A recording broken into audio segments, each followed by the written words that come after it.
Je m'interroge ce jour sur la question de l'insécurité ambiante au service fret, export, import de l'aéroport international de Douala. Comment comprendre ce qui arrive dans ce pays? Comment comprendre qu'avec toute la volonté politique en termes de sécurisation des aéroports, le vol persiste dans l'enceinte de nos aéroports? Les passagers qui atterrissent au Cameroun par l'aéroport de Douala courent le risque de se voir détourner leurs bagages par des délinquants. Comment comprendre que les bagages empruntent un chemin différent que les propriétaires qui volent mieux détournent même les bagages des passagers dans nos aéroports? Comment comprendre qu'il ne se passe pas un seul jour sans que les passagers ne se plaignent de vol, mieux de détournement de colis?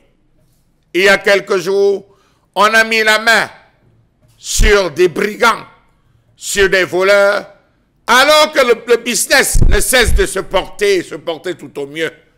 Doit-on conclure qu'on a pris une partie et laissé une autre?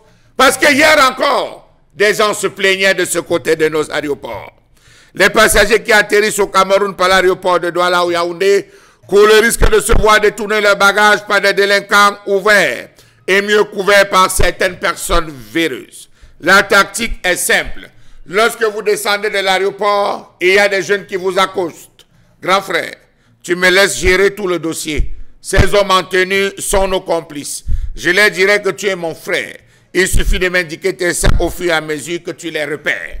Il arrive souvent que des bagages, grand frère, soient oubliés et que le lendemain, ils soient convoyés par la compagnie aérienne à leur propriétaire. Vous avez des sacs de quelle couleur?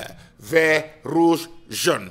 Dites merci à Dieu. Oui, monsieur et madame, dites merci à Dieu parce qu'on a réussi à retrouver vos sacs, votre valise. Mais c'est encore derrière. Votre valise arrive. Sortons d'abord, je vous accompagne. Parfois, c'est à la sortie que certains passagers reconnaissent les valises dans les bras d'une autre personne. La personne étant en train d'aller. Au voleur, au voleur. Non, c'est un passager, monsieur, ne criez pas comme ça, là, ne criez pas ici. C'est un passager qui a confondu des bagages. Jamais il n'est interpellé. Jamais on ne lui pose des questions. Dans tous les cas, lorsque ce n'est pas le cas, je ne retrouve pas telle valise. Oh, vous avez donné les couleurs des valises et le nom. Je ne retrouve pas de valise. On dit, monsieur, venez, on va vous indiquer, on vous accompagne au bureau de réclamation. C'est encore une autre astuce pour vous éloigner du portail afin de voler vos bagages. Comment comprendre donc qu'il y a policiers, services de douane et tout ce que vous voulez, et le vol continue à se perpétuer? Comment comprendre que ces multiples plaintes adressées au bureau de réclamation des bagages non retrouvées au constat n'est opéré, suivi de l'ouverture d'un dossier appelé déclaration des bagages manquants à l'arrivée? Alors à l'aéroport, c'est comme ça. Déclaration des bagages manquants à l'arrivée, c'est comme ça. Ça va venir par la compagnie. Non, ça va arriver demain. Non, c'est arrivé avant-hier. Non, c'est arrivé hier. D'ailleurs, vous étiez même où? Monsieur, on a du travail. Revenez vendredi. Quel est donc le rôle de la police et de la douane présents dans ces locaux s'ils ne sont aucunement complices de ces bandits de voleurs? Savez-vous qu'avec le lot d'affaires que l'on emporte en allant ou en rentrant de voyage, c'est lorsque certains passagers ouvrent les valises qu'ils découvrent le poteau rose? Comment comprendre que les sacs sont ouverts à la hâte et déchargés de quelques objets qu'on remarque à peine? Savez-vous que si le sac est hermétiquement fermé, une déchirure est effectuée et recousue aussitôt après le méfait? On en a vu, des bagages.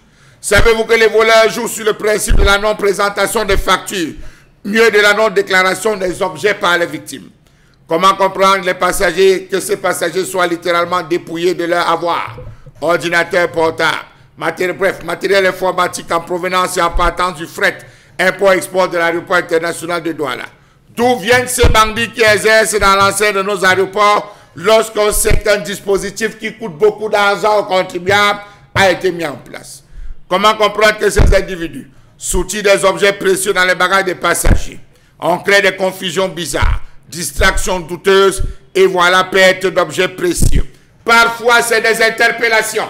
Monsieur, en cagoule, monsieur, avec le blouson, venez une minute, vos papiers. Du moment où vous déclarez que vous êtes en train de contrôler, monsieur, vos papiers. On crée spécifiquement et spécialement une sorte de distraction, vos valises disparaissent. D'où vient-il que ces individus non identifiés, sans aucun badge, se retrouvent à escorter les passagers à la descente de l'avion lorsqu'on sait que ce n'est que ceux autorisés avec des chasubles? Même vous ne pouvez pas avoir accès d'arriver au premier palier. C'est strictement interdit. Savez-vous qu'en quelques années, on a décrié la perte de plusieurs bagages, près de 2500 ordinateurs, plus de 12 000 téléphones portables, premier cri, premier choix, occasionnant une perte d'environ 180 millions de francs CFA, des parfums, des devises étrangères et des millions de francs CFA.